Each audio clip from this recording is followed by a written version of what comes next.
Cuando el apóstol Pablo escribió a los Corintios, puso una declaración alarmante. Dijo: por esta razón muchos son débiles, enfermos, y muchos de ustedes fallecen antes. Muchas personas se fueron al cielo antes. Muchas personas en la iglesia están enfermos por esta razón. Vamos a estudiar eso justo ahora.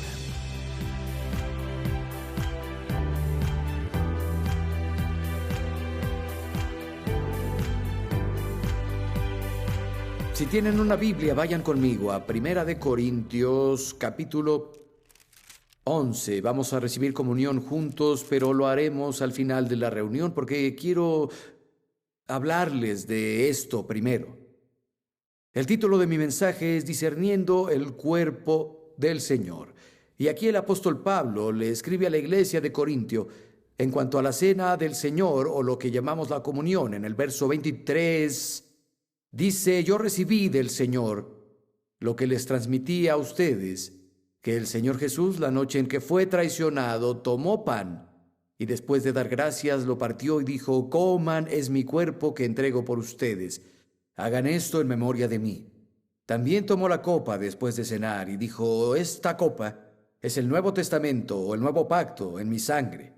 Hagan esto cada vez que beban en memoria de mí. Cada vez que coman este pan y beban esta copa, proclaman la muerte del Señor hasta que Él venga. O proclamamos lo que el Señor logró con su muerte y lo haremos hasta el tiempo que Él regrese. Es una expresión simbólica externa de nuestra fe y gratitud de lo que Cristo logró por nosotros. Y habló de dos cosas: el pan, que representa su cuerpo quebrantado; la copa, que tiene el jugo del vino, que representa su sangre derramada. Y quiero hablarles por un momento sobre la copa, la representación de su preciosa sangre que fue derramada para pagar el precio de nuestra redención. Tal vez han oído la historia, la volví a leer hace poco, sobre una niña llamada Liza en un hospital en Stanford. Ella tenía una enfermedad rara de la sangre. Era de naturaleza viral y su hermano de 5 años había sobrevivido a lo mismo previamente, milagrosamente, y su sangre creó los anticuerpos necesarios para luchar contra la situación de la sangre de ella. El doctor le dijo a sus padres que pudo haber sido fatal. Su mayor oportunidad era recibir una transfusión de su hermano, porque su sangre tenía los anticuerpos necesarios para combatirla. Así que fueron con el doctor y los padres y hablaron con el pequeño de 5 años como pudieron para hacerlo entender la situación con su hermana Liza, y dijo: si tú das tu sangre, ella puede salvarse. Y lo dudó, pero luego dijo: si eso salvará a Liza, está bien. Llegó el momento de que pasara eso y lo pusieron en una mesa, le estaban sacando la sangre del brazo, se la transfirieron a su hermana. Y un par de minutos después, el pequeño vio al doctor y dijo: doctor, ¿comenzaré a morir de inmediato? Entendió mal la petición. Creyó que querían toda su sangre. Pero si hay alguien que derramó toda la sangre en el centro de operación llamado Calvario y dio la transfusión al resto del mundo y compró sus vidas, fuimos redimidos, no con cosas corruptibles, sino con lo incorruptible, con la preciada sangre de Cristo. La cosa más valiosa que pudo ofrecer para comprar nuestra redención, la sangre de su propio Hijo. ¡Qué amor tan impresionante que Jesús muriera en la cruz y derramara su sangre para llevarnos a Dios! Impresionante. Hay dos cosas mencionadas aquí, ¿saben? Jesús tomó la copa: esta es mi sangre que fue derramada para el perdón de los pecados, pero también tomó el pan y dijo: este es mi cuerpo que fue entregado por ti. Y sigamos leyendo, comenzando en el verso 27. Por lo tanto, quien coma el pan o beba de la copa del Señor de manera indigna será culpable de pecar contra el cuerpo y la sangre del Señor. Cada uno debe examinarse antes de comer el pan y beber de la copa, porque el que come y bebe indignamente, come y bebe su propia condena sin discernir el cuerpo del Señor. Por eso hay entre ustedes muchos débiles y enfermos, y varios han muerto. Es una declaración impresionante. Pablo escribió esto a la iglesia que había ganado para Cristo, estableció una iglesia y no dijo que fuera la única razón, pero dijo, es una razón de muchas y no son pocas. Dijo, muchos de ustedes en la iglesia son débiles, muchos están enfermos y varios han muerto, hablando de la muerte, muchos han ido a una tumba temprana por esta razón. No discernieron el cuerpo del Señor. Es interesante, no dijo, no han discernido la sangre del Señor. No dijo, no han discernido la copa, no han discernido el pan. Específicamente habla de esa parte. Muchos son débiles, muchos enfermos, muchos dejaron la tierra antes por no tener un discernimiento adecuado del cuerpo del Señor. Muchos creyentes discernieron la copa, pero pocos han discernido el pan. Discernir significa evaluar, estimar, reconocer. Mi mente de inmediato va al cuerpo quebrantado de Jesús en el Calvario. Isaías, más de 700 años antes del evento, vio el futuro y habló sobre el sufrimiento del Salvador. Dijo, su apariencia visible estaba dañada y ya no parecía humano. El final de Isaías 52. Jesús pasó por tantos golpes, la mayoría no habrían sobrevivido al látigo romano. Si hubieras conocido a Jesús en persona y lo vieras en la cruz, no hubieras podido reconocerlo. Pero Isaías siguió y explicó por el Espíritu de Dios la razón del sufrimiento del Salvador. Isaías 53, verso 5. Él fue traspasado por nuestras rebeliones y molido por nuestras iniquidades. Sobre él recayó el precio de nuestra paz y por sus heridas fuimos sanados. Isaías declaró que su cuerpo fue quebrantado para traer sanidad a nosotros. Primera de Pedro 2:24 del Nuevo Testamento, la mayoría lo conocen. Habla sobre Jesús, quien llevó nuestros pecados en su cuerpo a la cruz, para que al morir el pecado vivamos en rectitud y por cuyas llagas fuimos sanados. Ningún creyente argumentará la veracidad de la primera mitad de este verso, que Jesús llevó nuestros pecados en su cuerpo a la cruz, para que al morir al pecado vivamos en rectitud. Por el sacrificio de Cristo, porque derramó su sangre, tenemos el potencial de vivir una vida santa. ¿Están de acuerdo? Su sacrificio fue suficiente para que una persona diga, ¿saben la razón por la que caí en pecado? Es porque Jesús no hizo suficiente, su sangre no fue suficiente. No, amigo, su sangre fue muy fuerte y crecemos en la gracia y en santidad y crecemos en nuestra relación con Dios. El potencial siempre está ahí para vencer la tentación cada vez. Tal vez no seamos perfectos ahora, pero gracias a Dios su sacrificio fue suficiente. El potencial está ahí. Si la primera mitad de ese verso es verdad, la segunda también es verdad. Dice, por cuyas llagas fuimos sanados. Porque el cuerpo de Jesús fue quebrantado. El potencial está ahí para que sanemos. Y no quiero llevar mi teología a nivel de mi experiencia. Estoy creciendo en Cristo y permitiendo vivir mi experiencia al nivel de la promesa de Dios. Vamos de gloria en gloria y de fe en fe, y sé que seguro el potencial está ahí para que viva una vida recta y viva con el pecado bajo mis pies. El potencial está ahí para que camine en salud, porque su cuerpo sufrió. Si lo piensas, la Biblia dice que el precio del pecado es la muerte, ¿sí? Y sin el derramamiento de sangre no hay remisión de los pecados. Jesús pudo tener una muerte relativamente rápida y sin dolor para pagar por el pecado.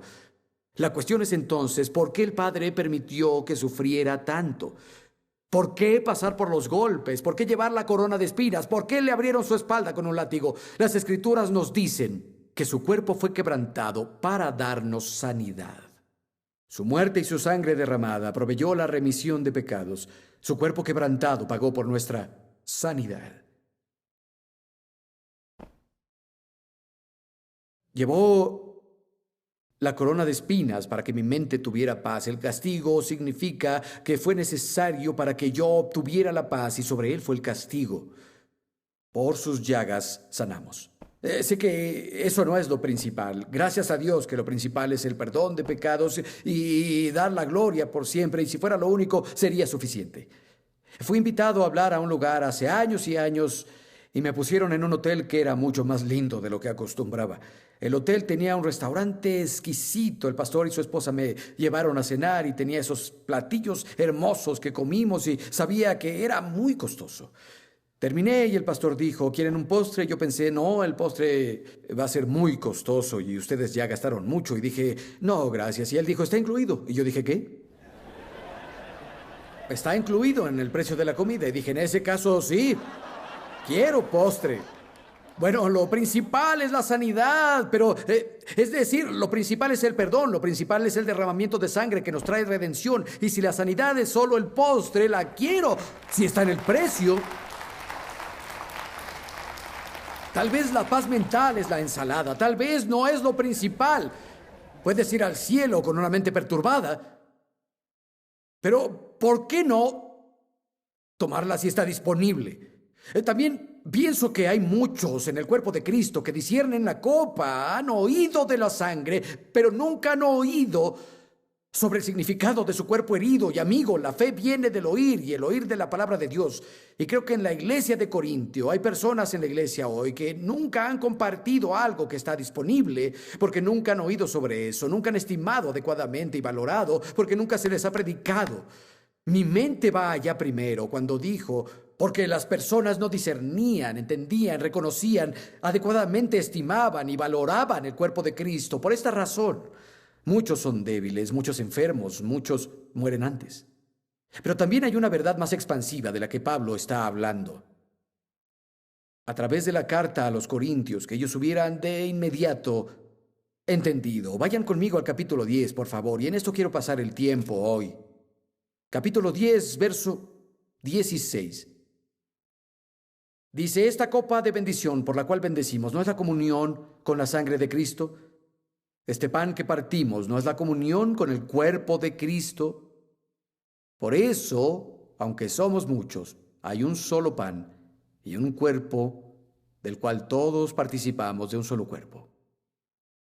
Pablo deja muy claro que el pan durante la comunión no solo representa el cuerpo físico de Jesús, representa el cuerpo espiritual de Cristo, la iglesia. Somos ese único pan. Y de hecho, desde el principio de la carta de Primera de Corintios al final, Pablo una y otra vez trata con las actitudes y prácticas hacia el cuerpo de Cristo. Y creo que son una puerta abierta a las debilidades y algunas enfermedades que experimentaron.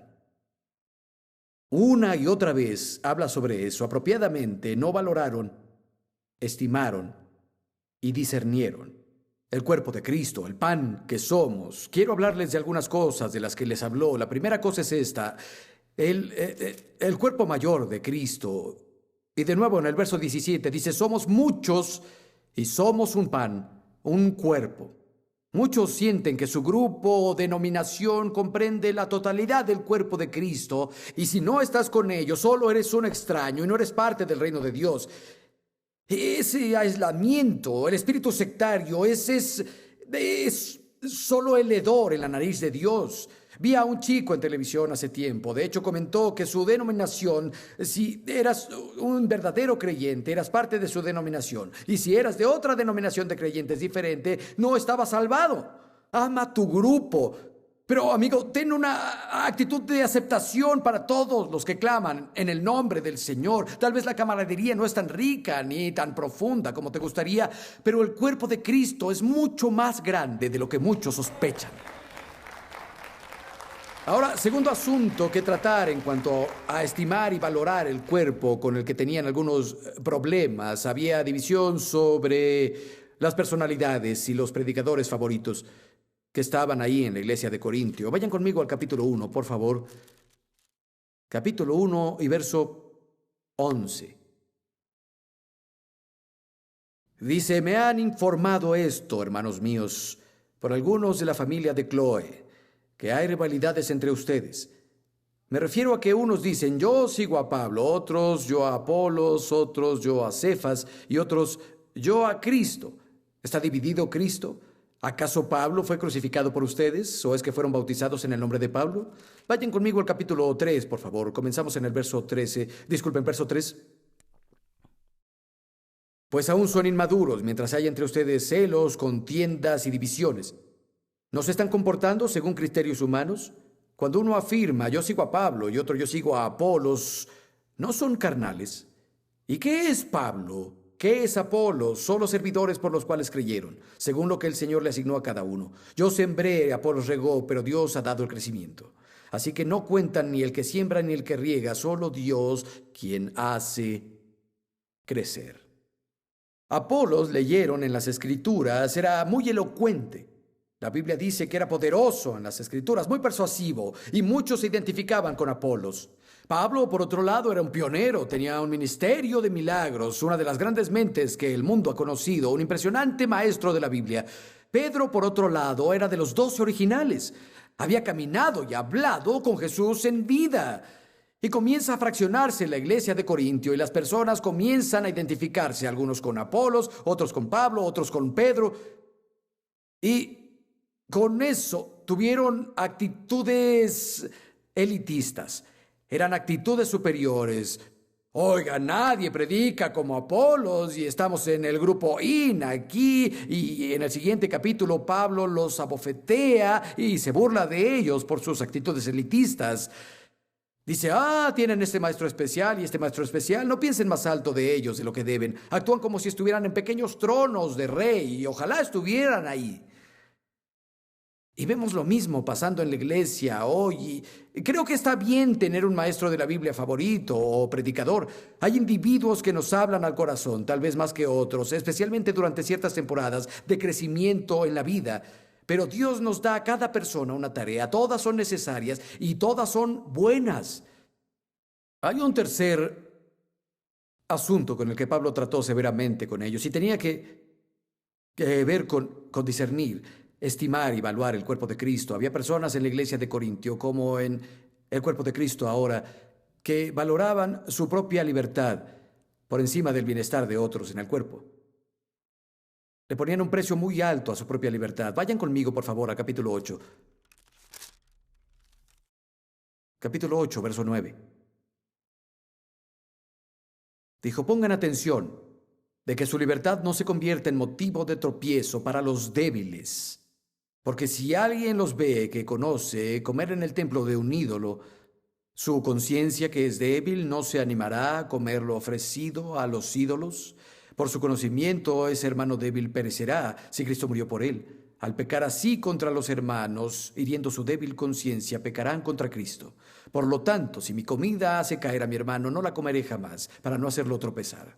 No está hablando de convertirse en vegetariano, porque alguien tiene un problema con comer carne.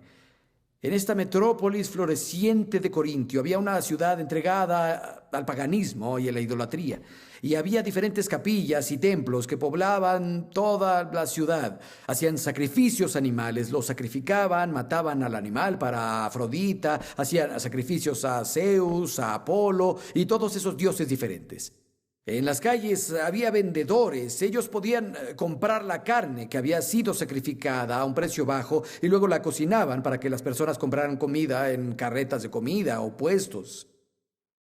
Y Pablo les escribe a las personas que están más adelantadas en la jornada. Saben que solo hay un Dios. Todos estos dioses son falsos y no afectaba su conciencia al comprar unos tacos de carne asada en frente del templo de Afrodita.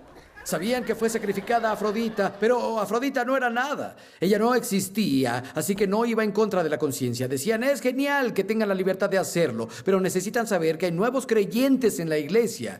Estaban hace poco adorando a Afrodita y ahora están fuera, y si los ven comiendo de la carreta de comida y saben que esa comida fue sacrificada, harán que vuelvan al pecado. Porque aún creen que esas cosas son reales y van a confundirse con la señal de tal vez podemos servir a Jesús, es solo otro en el panteón de los dioses que tenemos. Dijo, su libertad no es tan importante. No alteren la conciencia débil de su hermano. Pablo escribió esto en Romanos, escúchenlo, Romanos 14, 21.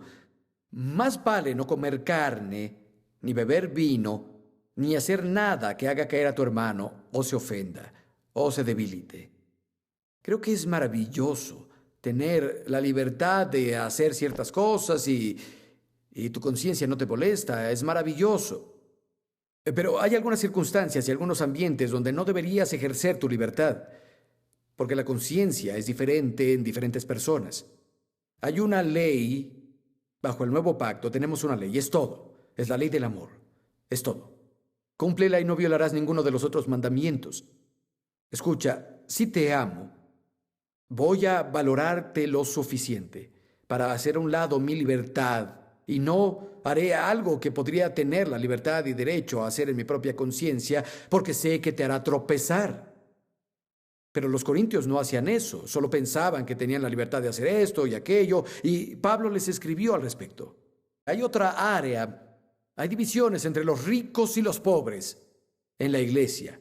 De nuevo, mantengan en mente que llevó esto a que Pablo hiciera una gran declaración de no discernir, ni valorar, ni estimar el cuerpo de Cristo. Por esta razón, muchos son débiles, enfermos, y muchos mueren jóvenes.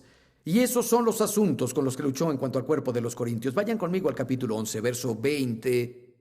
Dice, por eso, cuando se reúnen en un mismo lugar, ya no es para comer la cena del Señor, porque cada uno se adelanta a comer su propia cena. Unos se quedan con hambre, otros se emborrachan. ¿Acaso no tienen casas donde comer y beber? ¿O es que menosprecian a la iglesia de Dios y quieren avergonzar a los que no tienen nada, los pobres? ¿Qué les diré? ¿Voy a elogiarlos por esto? Claro que no. Pusieron una estima baja en el valor de los miembros pobres del cuerpo y de hecho avergonzó a alguno de ellos. Leí un artículo hace muchos años sobre un gran líder hindú, Gandhi. Él buscaba la verdad, incluso fue a una iglesia cristiana en busca de Dios. Pero ellos tenían a los ricos y pobres segregados. Los pobres se sentaban atrás, los ricos tenían asientos especiales para ellos. Gandhi se sentó atrás con los pobres. Aún recuerdo lo que ese artículo decía que Gandhi dijo. Dijo, esto no es mejor que el malvado sistema de castas hindú. Y se fue de la iglesia. ¿Qué tal si hubiera llegado a una iglesia donde los pobres eran aceptados también como los ricos, donde eran valorados igualmente? ¿Qué tal si hubiera llegado a Cristo? ¿Cómo sería diferente la historia? Con nuestro vecino global, India, hoy en día. Y amamos a India, por cierto. Hay personas viendo desde India ahora. Amamos a India. Pero, ¿saben? Necesitamos valorar a cada miembro de la iglesia, incluso a los que parece que no están en posición de contribuir materialmente. Ahora debemos darles todas las oportunidades y aceptarlos como amados, tanto como a la persona que puede dar una gran ofrenda. No debería haber ninguna diferencia. Esperamos que por la gracia de Dios alguien llegará a un puesto donde no puede contribuir ahora y después sí, pero mientras no debería haber ninguna diferencia, no deberíamos poner ningún valor en uno ni en otro. Y pensaba en la iglesia de Corintio y Pablo partió de esas frases. Oigan, no han discernido bien ni valorado el cuerpo de Cristo. Y una cosa final, y voy a terminar con esto. Había celos en cuanto a los dones y el llamado de otros, donde Dios había puesto a algunos en el cuerpo. A algunos no les gustó mucho. Vean el capítulo 12 conmigo, por favor.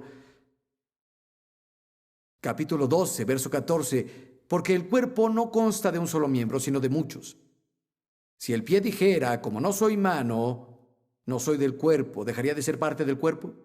Y si la oreja dijera, como no soy ojo, no soy parte del cuerpo, ¿dejaría de ser parte del cuerpo? Si todo el cuerpo fuera ojo, ¿qué sería del oído? Si todo el cuerpo fuera oído, ¿qué sería del olfato? Por eso Dios colocó cada miembro del cuerpo como mejor le pareció. Amigo, Dios sabe lo que hace. Pero cuando estamos celosos de alguien que es honrado, alguien que tiene una posición notable, creo que eso abre una puerta a algunas de las cosas que no queremos que pasen en nuestras vidas. Vean en el verso 21, por favor, capítulo 12. El ojo no puede decirle a la mano, no te necesito. Ni puede la cabeza decirle a los pies, no los necesito. Al contrario, los miembros del cuerpo que parecen más débiles son indispensables. No podemos decirle a ningún miembro del cuerpo que es innecesario. Eres valioso. No podemos decirle a nadie que no es necesario. Cada miembro del cuerpo de Cristo es necesario. Incluso si pasas por grandes problemas ahora, si te sientes como solo soy una sanguijuela, soy quien siempre necesita oración, soy quien siempre le pide a alguien que me ayude, oye, eso está bien. Sigue creciendo, sigue yendo de fe en fe, de gloria en gloria. Llegará un tiempo donde tú serás quien ore por las personas y ayude a alguien más, pero incluso en tus luchas eres valioso.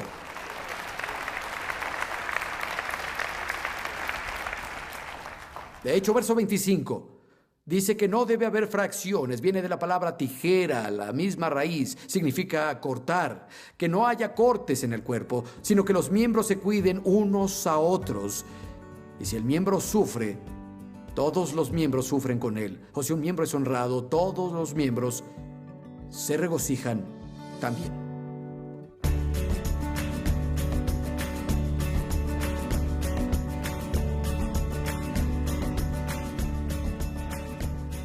Cuando celebramos la Cena del Señor, recordamos lo que Cristo hizo por nosotros, lo que obtuvo por nosotros a través de su muerte. Hoy logró mucho. Nos liberó del pecado, pagó el precio por nuestra enfermedad con las llagas en su espalda. Hermoso Jesús, sacrificado en el altar de la cruz, resucitado al tercer día para darnos nueva vida. ¿Lo conoces? Él te ama y quiere hacer algo impresionante en tu vida. ¿Por qué no le abres el corazón también hoy?